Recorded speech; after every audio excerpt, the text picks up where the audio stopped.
5. Faith.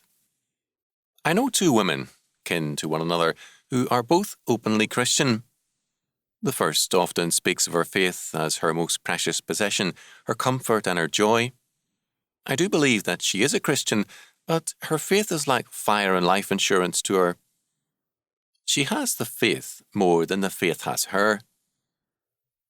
On the other hand, the faith has her cousin in its grip. Since her conversion, I suspect she has often been unhappy with what the faith requires of her.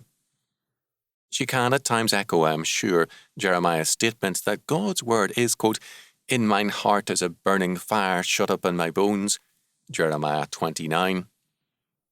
The difference between the two is that one is a no-growth person and the other, whether she likes it or not, grows in the faith.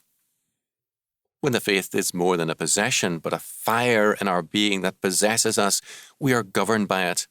It commands and compels us as nothing else can, because we are in the hands and power of the living Lord.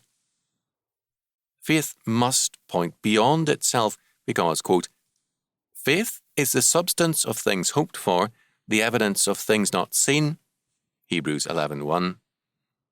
This means that the man of faith is commanded by something beyond himself.